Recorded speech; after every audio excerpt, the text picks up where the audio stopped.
All companies have more data. It sits in systems, in platforms, in Excel sheets, or all types of reporting, whatever that might be. And I feel like AI has only accelerated this. Now everyone wipe codes their own dashboard with Claude Code or whatever they might want to use for this. But what we see often, this doesn't move the needle, or it doesn't drive decisions, or it doesn't translate into profits. But what happened is client was nodding, this handshake, you did a good work, and then silence.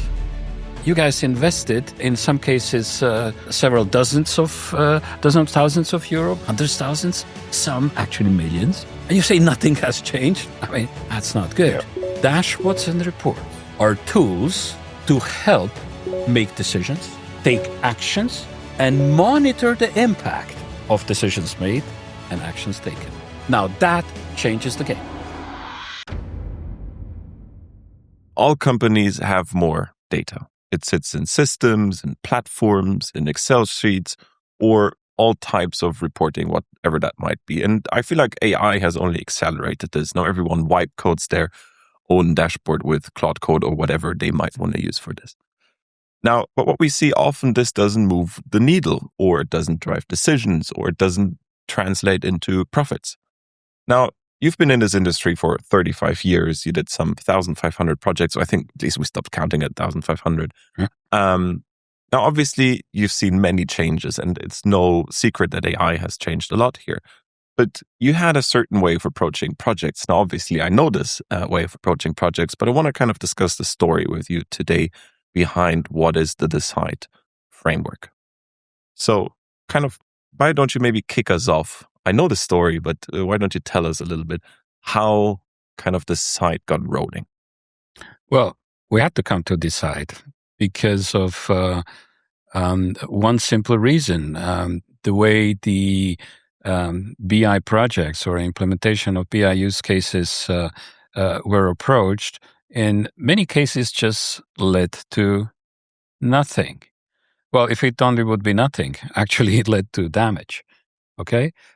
And what happened after a while, I actually realized that for years, we were part of the problem.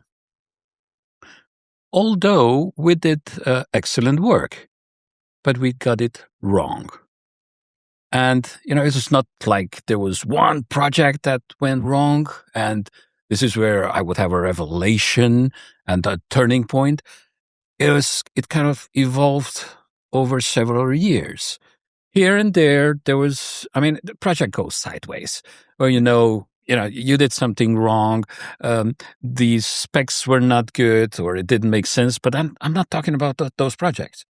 I'm actually talking about the projects where the result itself technically was good. We created a fantastic backend. Everything was performing. The architecture was great, by the book. The pipelines were working.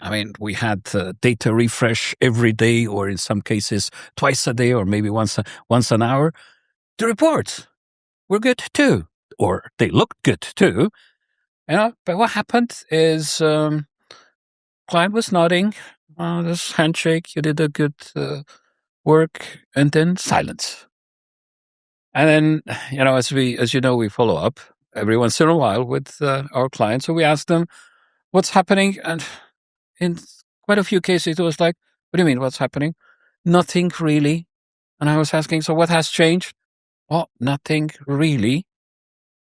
And this is where I started thinking about, come on. You guys invested, in some cases, several dozens of thousands of euro, but then hundreds of thousands, some actually millions.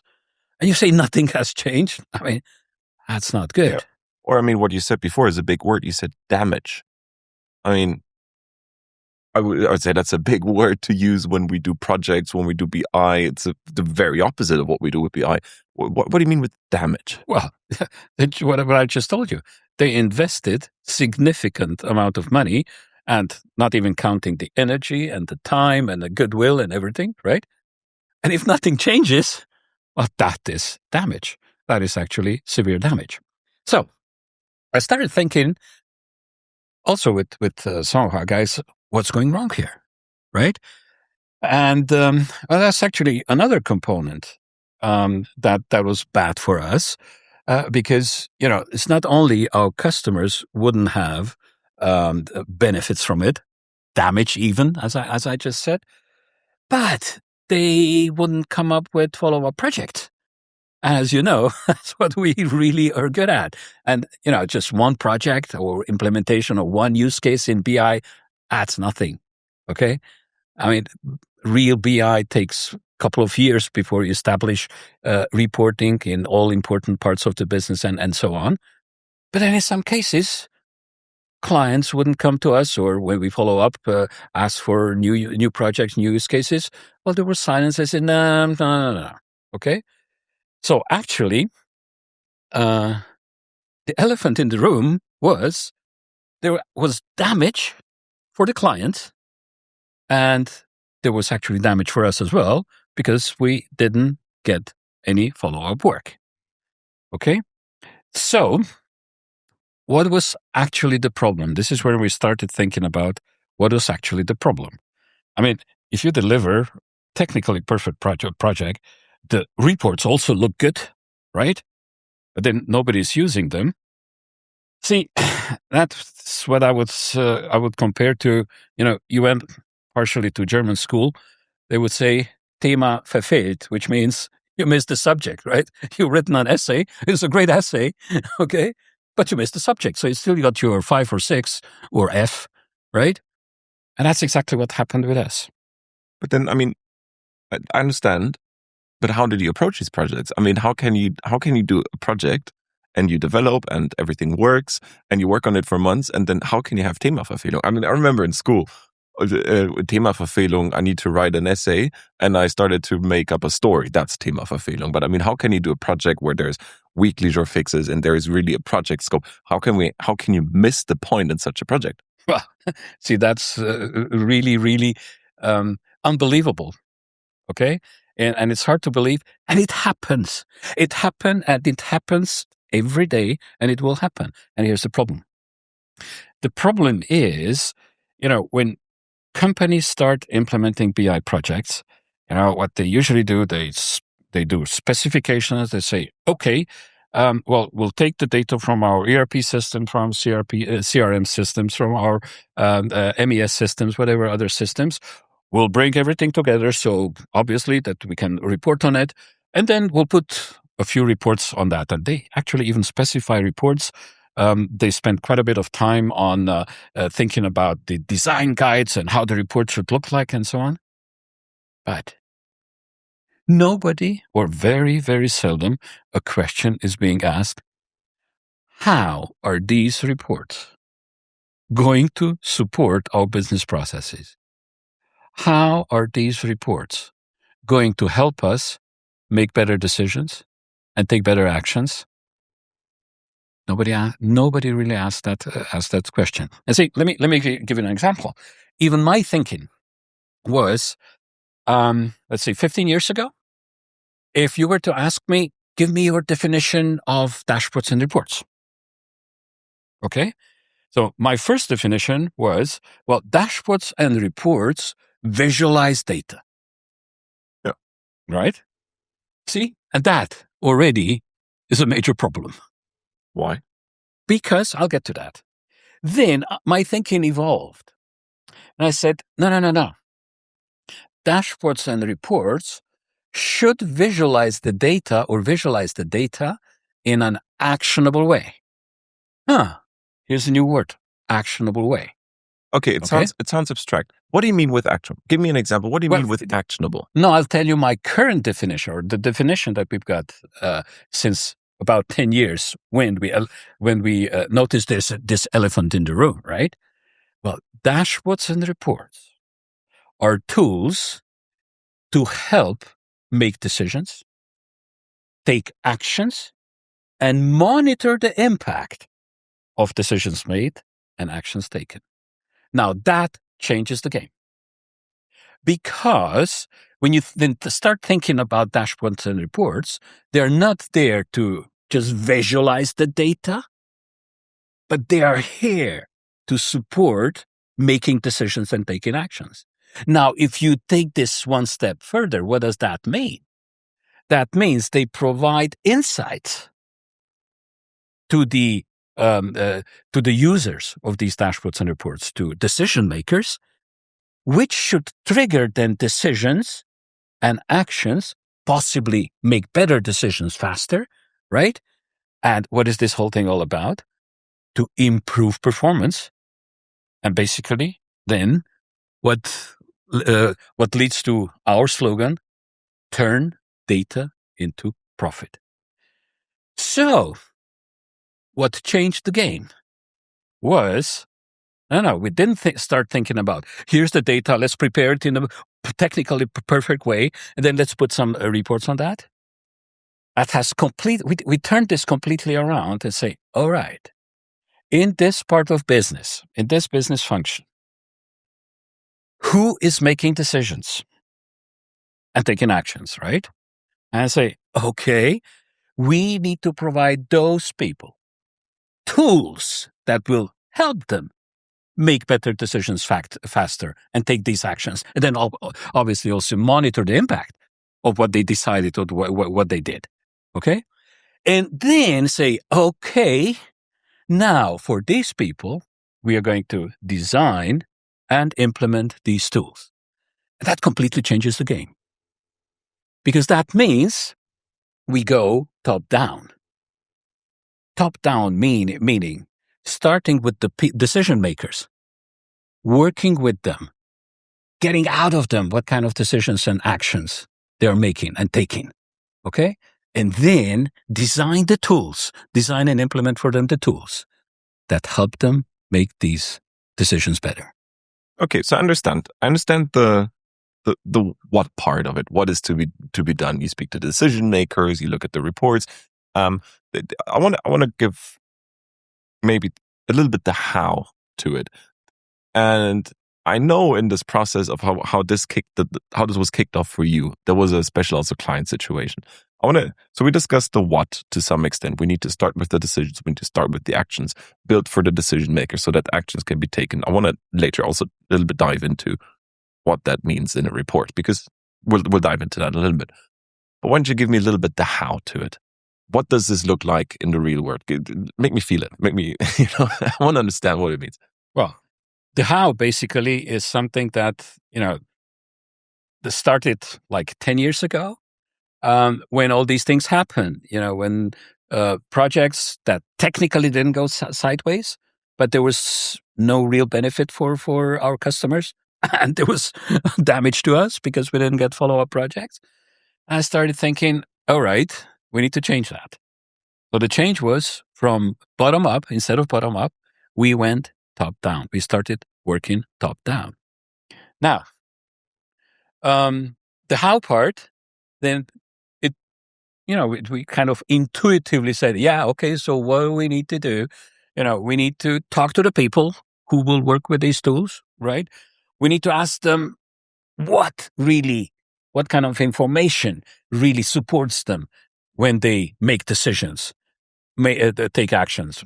We found out, we talked obviously then with a lot of people, and then we found out, it actually also depends in what situations they are making decisions and they are working.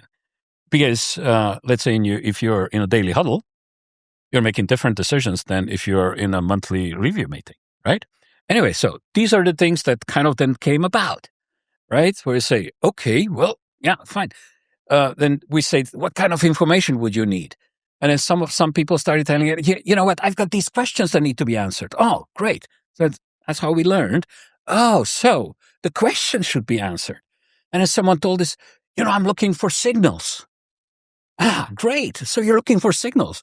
Well, actually, it turns out a lot of people, more or less everybody, is looking for signals. So that's how this methodology then slowly over the years evolved. And then, the next step is then, okay, well, if we know what kind of questions need to be answered or what kind of signals they are looking for, well, then everything kind of starts falling into the right place, right? And say, okay, now let us show you in form of mockups how then we will provide you these signals, how we will provide you the answers to these questions. Let me quickly interrupt you. You said mockups. Now that's a term we use. Just briefly explain to me what's a mockup and why is a mockup so important in this process? Well, okay, that's a mockup is a visual representation of the data. In mockups, we show first how the navigation in a report or in a data story, meaning several reports, would look like, but then also how these signals that they are looking for will be shown in charts, in tables, and if charts, is it line charts, is it table charts, is it timelines, is it comparison charts? See, this is how we also figure out, more or less accidentally, it's a great idea to first have these mockups, okay, before you even start developing something, okay?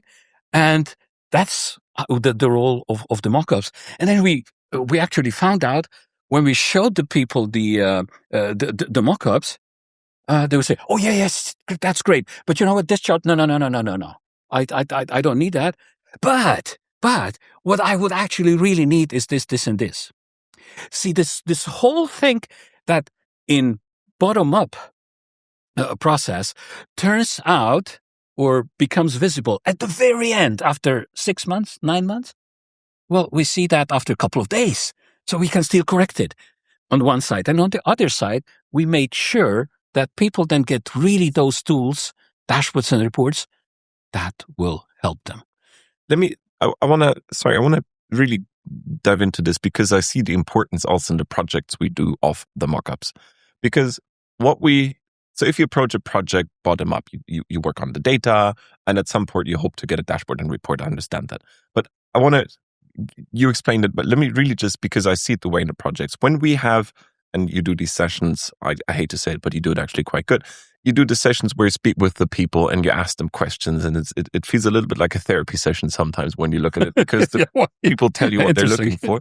That's how you could call it, yeah. And then in a mock-up, just to kind of give an idea, and maybe what we can do, we can here in the video and the editing show some mock-ups what this looks like, because I want to make sure that people understand what it is. In the end, it's a PDF or an HTML file where we show what the final data story, the dashboards and reports will look like. But it's a mock-up. The data isn't connected. It's, so to speak, fake.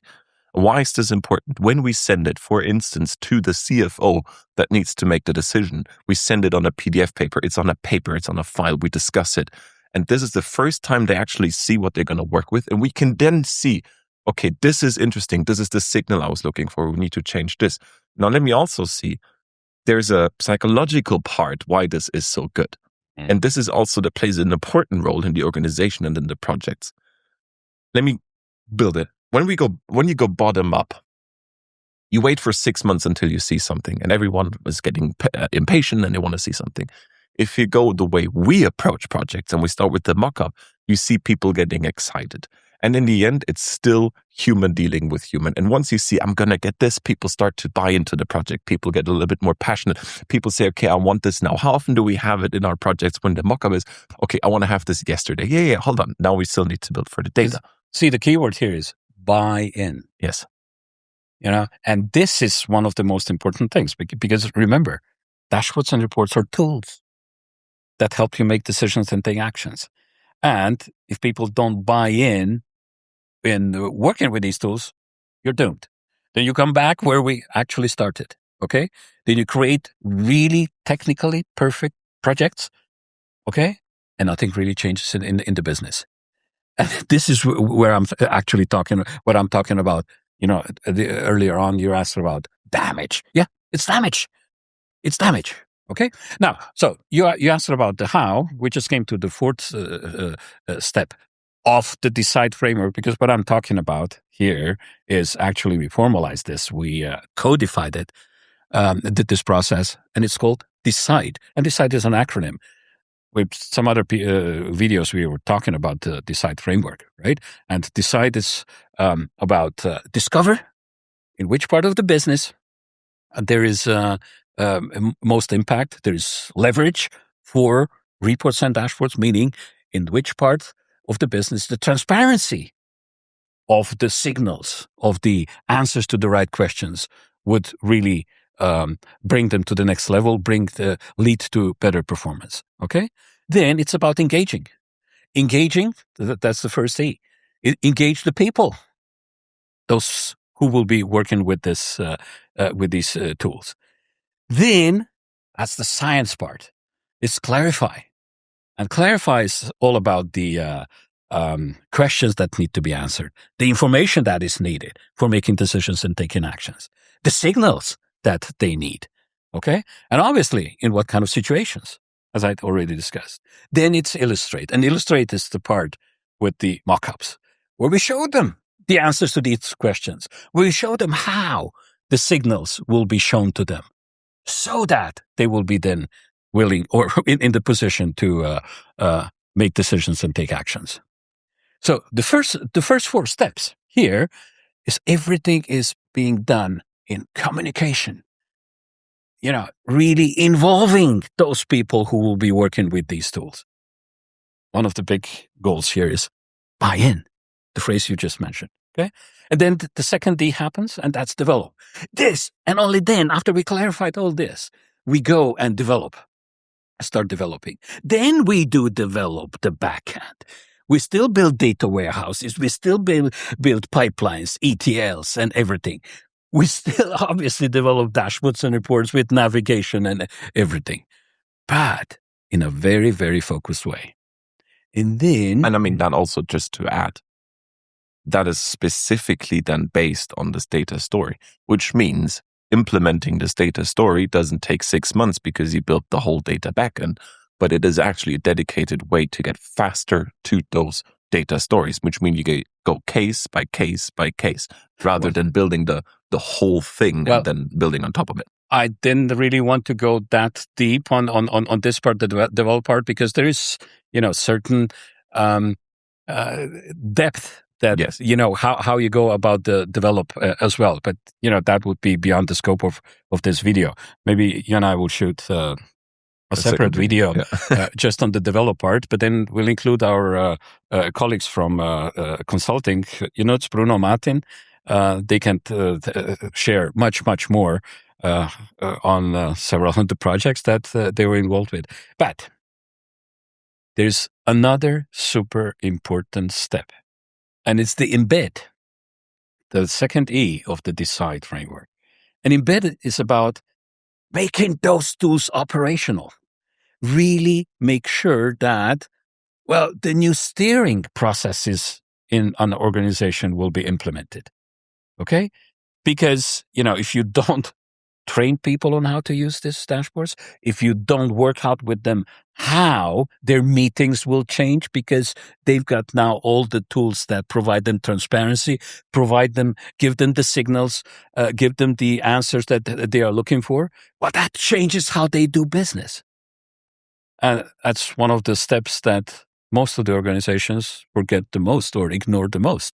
And I've got a really nice analogy I just commented today to one of the readers of my post. It says, embed. We forgot that very often. That's a big problem.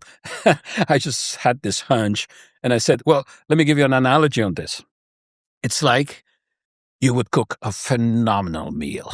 Okay, you would spend a lot of time finding a recipe, right? Great recipe. Then you would go and shop for best possible ingredients.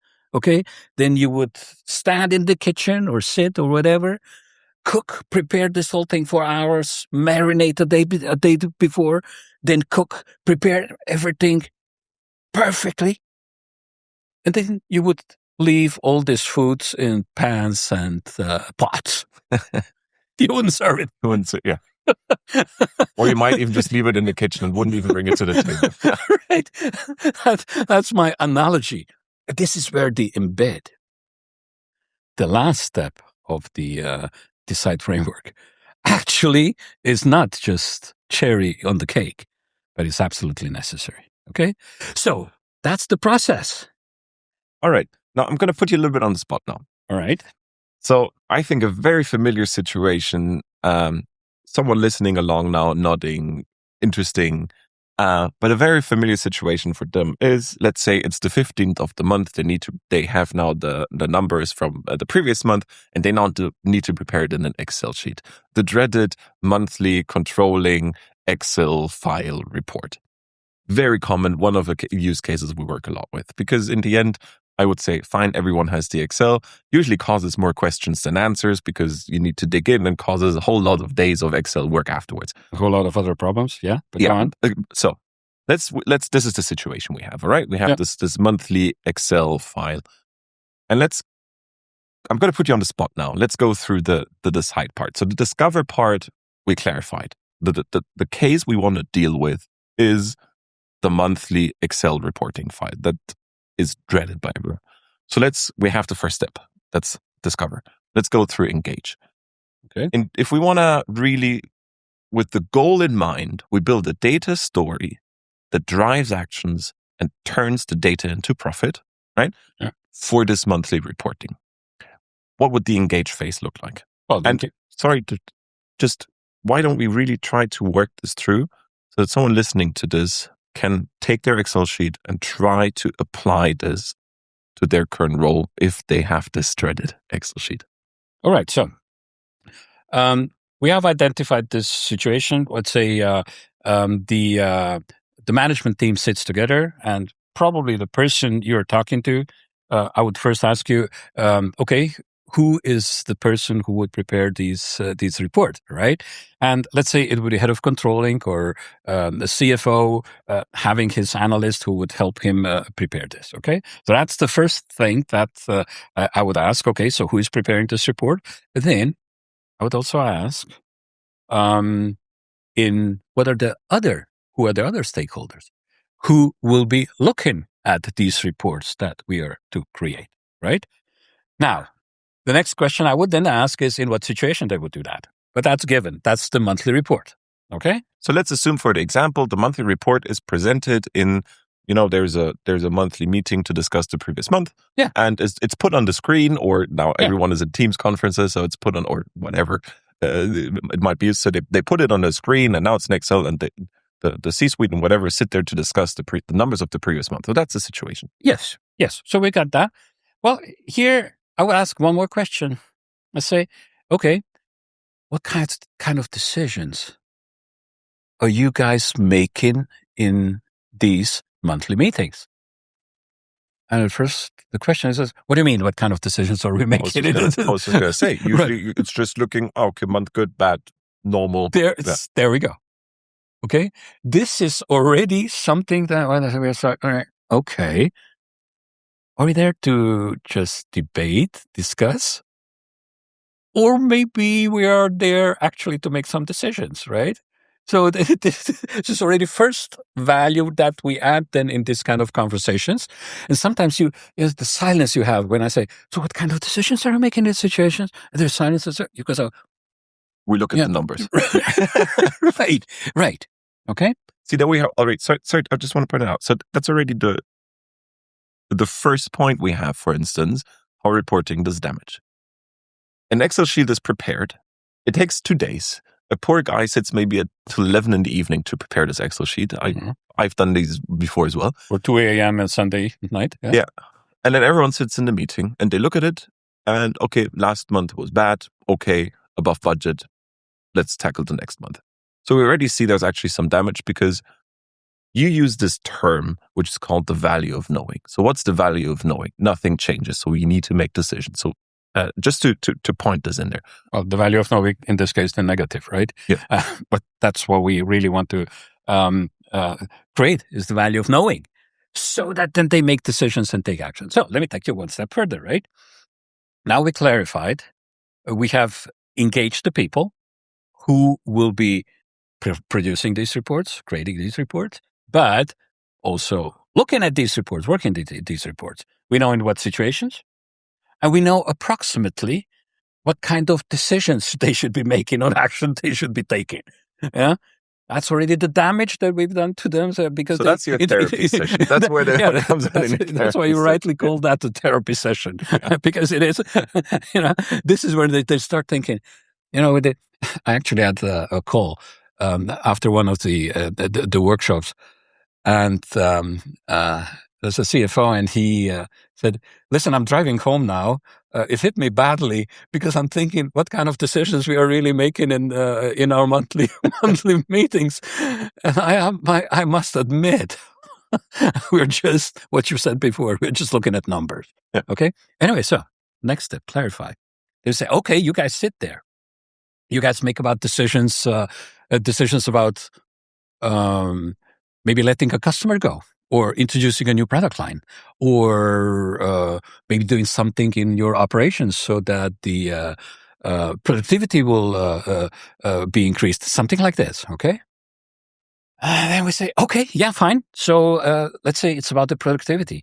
You would like to increase the OEE of, if you're a manufacturing company, of your machines, right? I say, good. Let's go now to clarify step. Right? And say, okay, so what kind of information would you need now in your monthly meeting to really start making some decisions? What kind of questions would you like to have answered? What kind of signals are you looking for? Explain a signal to me. A signal, a trend. Okay. Yeah, I understand what a signal is, obviously, but give me an example of one of our maybe projects where can you give me? Let's stay with OEE. Okay. Explain OEE for someone who doesn't understand what it is. It's a very known KPI about that tells you about the efficiency and effectiveness of a machine. Okay. So a signal, OEE signal could be there's a machine on shop floor B that for last 6 weeks the OEE is slowly deteriorating. That's a signal. Okay. All right. Let me give an example of what we did for one of our clients, where we looked into the margin per product, and they said, okay, if the margin drops below 20%, the gross margin below 20%, we're actually making loss because we are subsidizing it through marketing. Signal. No, that's a signal. Now, why is the report, and then Excel can't do this, I know, but why is it so important that a report and so on flags, or an Excel might be able to do it? But let me just give you. It's bad if the signal only pops up if it's below 20%, for instance. If there is a trend, if it was visible, it went from 26 to 24 to 22, it might make sense to then show at 22, listen, you have an issue here. And that's where we come to actions. This is how reporting translates into actions. And these are exactly the signals I'm talking about. Yeah. Okay. But then there's, I'm usually then being really mean, but in a nice way. To the bullshit. And I say, on the theoretical part, right? What kind of questions would you like to have answered? What kind of signals are you looking for? But then I ask a very, very mean question. And the question is, how do you know you're good?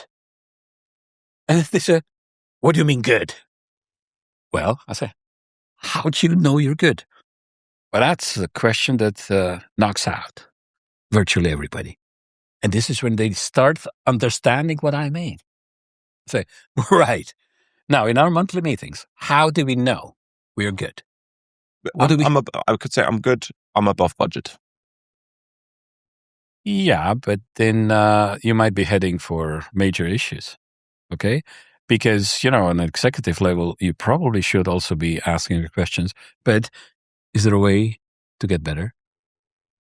Or are there products, or are there customers, are there suppliers where we are not on budget that we could possibly bring them above budget? Okay? So this is what happens in the clarify phase. This is when we work with them, one-on-one or one-to-many discussions. Great discussions, therapy sessions. Okay? So let me just summarize. So we have the use case, which is the monthly reporting, which is the discover part. We have the engage part, where we decide, okay, who needs to make decisions in what situations. We have the clarify part, which we just discussed. What are the decisions you need to take? What does good look like? So, and that usually, I know you do this we call it the therapy sessions now, but it's long workshops where it's important everyone's involved and so on. So we have all of this. Now the illustrate part comes. And I know it's a special passion of yours to design data stories so they're actionable. Now, maybe, the person listening to this, maybe we triggered some thoughts now saying, okay, yes, I have my Excel sheet, but I understand I might need to change something. For them, the illustrate part might be different than it is to you. So for the illustrate part, how can someone who works with keeping in mind this monthly Excel sheet, how can they work the illustrate part? What does that look like? I think first we need to say what happens in illustrate part, right? Okay. In illustrate part, what we then do, we then visualize or show the answers to the questions they have. We visualize those signals, okay?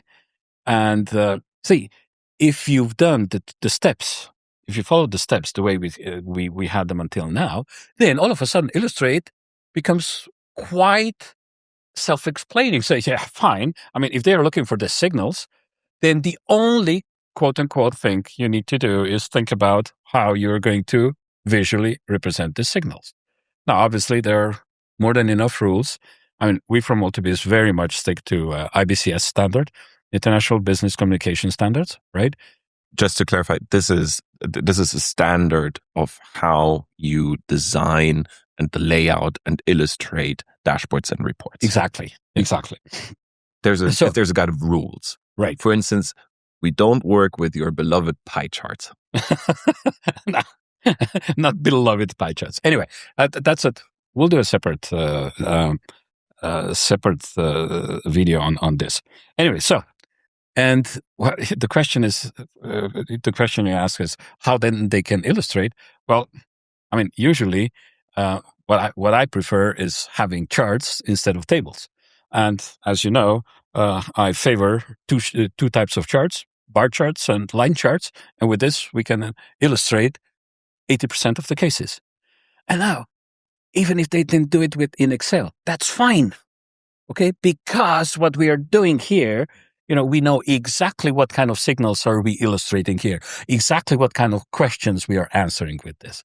Okay, and then after we agree on how these signals will be shown. Hold on, let me just change what we're doing here. Thinking in terms of the Excel, we're taking the same data, we're just illustrating it so that it drives the decisions we discussed before, that it shows the signals that we just Well, that's the beauty of it. The data doesn't change. Exactly. The data what we are doing, it's important that we do this, and we mention this here for the reporting. We don't just show numbers for the purpose of showing the numbers so that everyone sits in the room and say, okay, we're above budget, below budget, whatever, I see the numbers in my Excel. But we need to illustrate those numbers so that they highlight or show those signals, that they drive the actions, that they really make sure you see that you can make the decisions and take the actions that you want to take in your monthly report. But of course, I mean, that's the art of illustrations. Yeah, what I say, the C step, the clarify step, is the science. Yeah. And the I step, the illustrate step, is the art.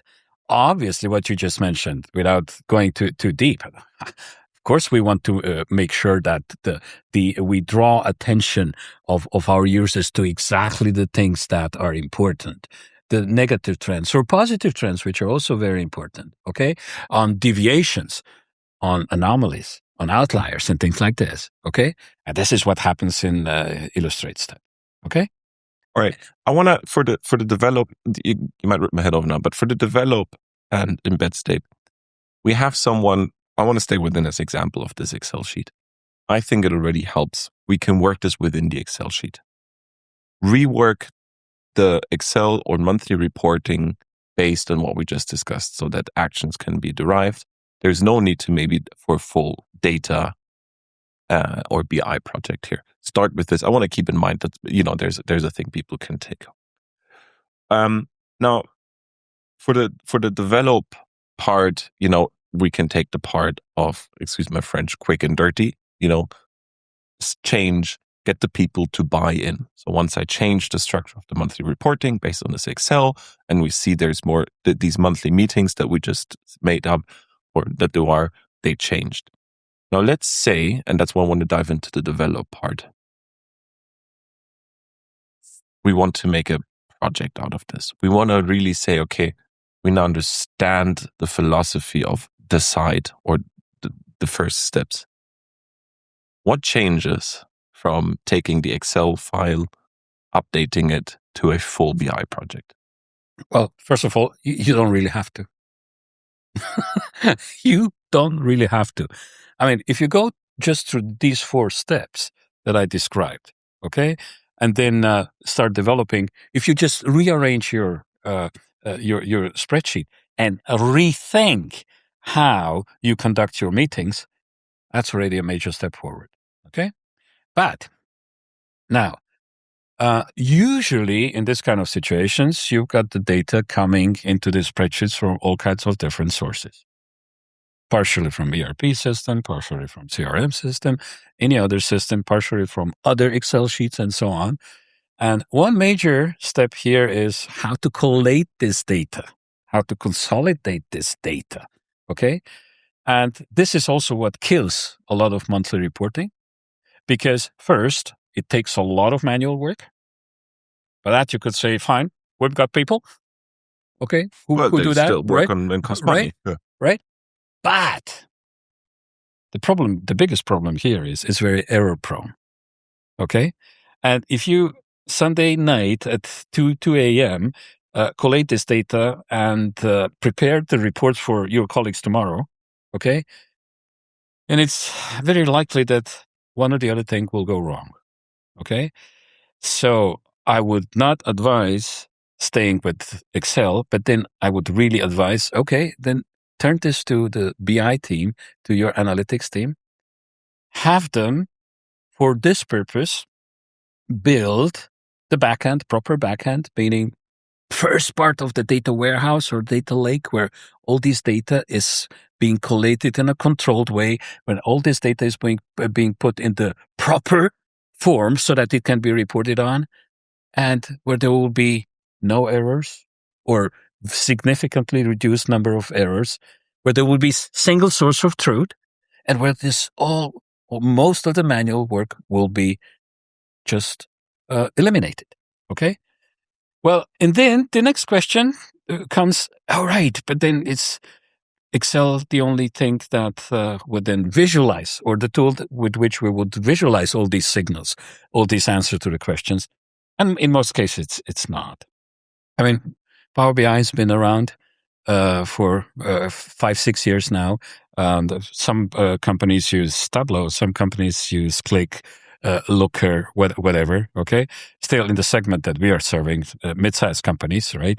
I'd say 80-90% of them really leverage Power BI. And that's now the moment when you then start using Power BI without going too much into technicalities. All right. So let's kind of try to wrap this up. So someone who's been nodding along, and I hope this example of the monthly reporting Excel nightmare might have helped someone, and there might have been some inputs. Now, after finishing this video, because obviously there's great more things to come, what should they do? What's one thing they can do to apply Decide, to become better, to drive actions? Well, there's a couple of things. One thing that they could do, maybe just really think about their monthly Excel sheets that they're using. Maybe their assistant would be very grateful so that she or he doesn't have to create based on these Excel sheets and other PowerPoint slides and so on. But that's just one thing. On the other side, if they want to go deeper, well, I mean, you and I shoot this kind of videos every week. So we post regularly on LinkedIn. So that's one thing to do. The second thing they could possibly do, I've written a book on that.